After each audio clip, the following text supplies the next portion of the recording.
So when should I update my will?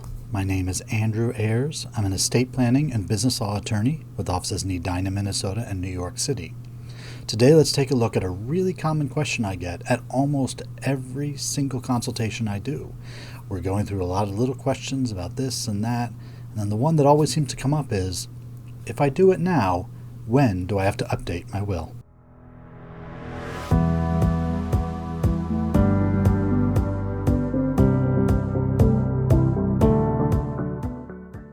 So as I said in the intro, this is a really common question, and it's an important one for you to understand. So when you create a will, when you create an estate plan, whether it's a will, whether it's a trust, those documents don't have a built-in expiration date. There's no law that says your will automatically expires after a certain day. There's no regulation, nothing locally that says that will is only valid for a year or two, because if there was, it'd be a great boon for the estate planning lawyer's business. I mean, it would be great for us if you had to come back every couple of years to get your will updated. But in reality, you don't. Many times I meet with clients and they have a will from 15 or 20 years ago or even longer. A lot of times it was from a different period in life when their children were young and we needed guardians and we needed trustees, but now those children are grown up and maybe there's grandchildren involved now, and we want to make sure that we're updating that plan to include the grandchildren, maybe set aside some money in a trust for their education.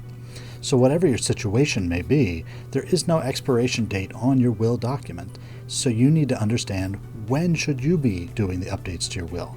Now, if you're working with a good estate planning attorney, they should be in touch with you. You should hear from them once in a while. In my case, you'll hear from me every 3 to 6 months over a 3-year period. And at the end of that period, I'll encourage you to come in for a free review, and we'll see whether or not there have been any changes in your life that would necessitate updating your will. But each attorney does things differently, and if you've used an online website, you're probably not going to hear from them again after they've gotten your money and they mail merged your information into the will form that they want you to use.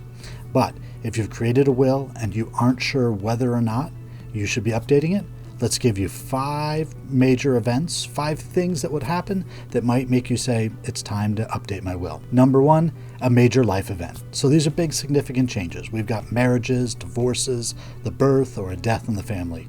All of these should at least tell you that it's time to look at your will and find out whether you need to make any updates. So if you get married, you definitely need to change around your will. If you have another child and you had children before, it may just be an amendment to your will. It may not be an entirely new will. If somebody died in the family who was either going to be a beneficiary under your will, or maybe they were your executor or their personal representative, then you're definitely going to want to make sure we're updating the will so that you don't have dead people listed in your will. Number 2, big financial changes. So if you undergo a significant change in your finances, let's say you buy a whole bunch of new assets, let's say you've come into some money and you've bought another home, maybe you've bought a rental property, maybe you've sold a couple of those homes and now you have more cash on hand. With these major financial changes, we want to look at whether or not that's going to affect our estate plan and what's being left to beneficiaries.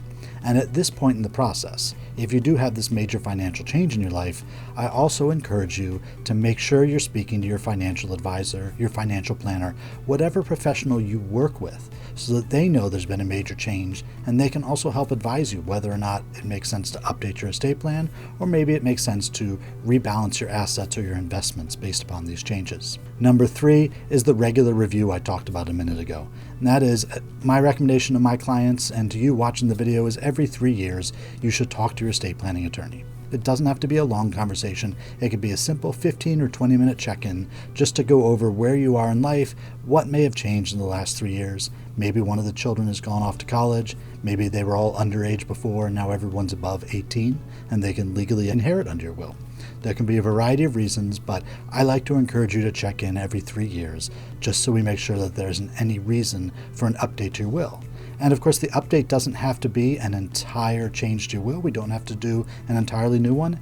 It may just be a small change, what we call a codicil. Number 4, legal and tax law changes.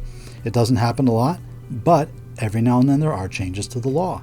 And if there's been that change, that's going to affect your estate plan. So for example, the Secure Act from a few years ago and then Secure Act 2.0 have both had effects on how we do our estate planning.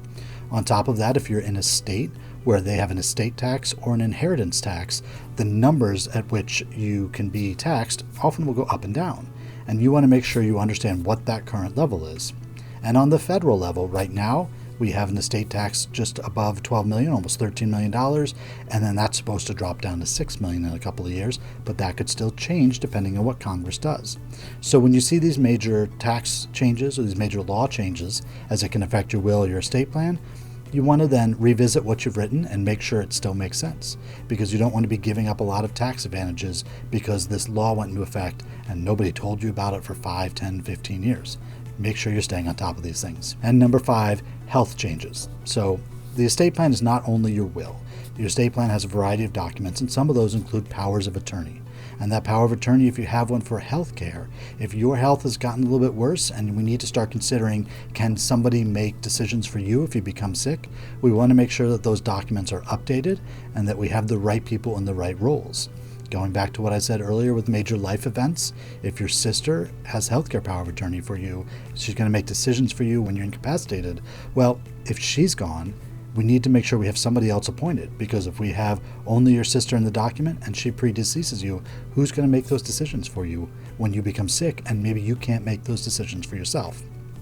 So hopefully you can see these 5 different types of events or 5 different changes that may affect when you'd want to update your will and your estate plan. If you have more questions or you'd like to discuss your situation further, you can go to my website, 𝙃𝙀𝙍𝙀𝙀. There's a red legal strategy session button on the front page. If you click that, you'll be taken to my calendar where we can set up a legal strategy session. It's a 15 or 20-minute phone call where we can discuss where you are in the process, what questions you have, and some next steps for you. If you like this video, I'd love it if you hit the thumbs up or the like button below.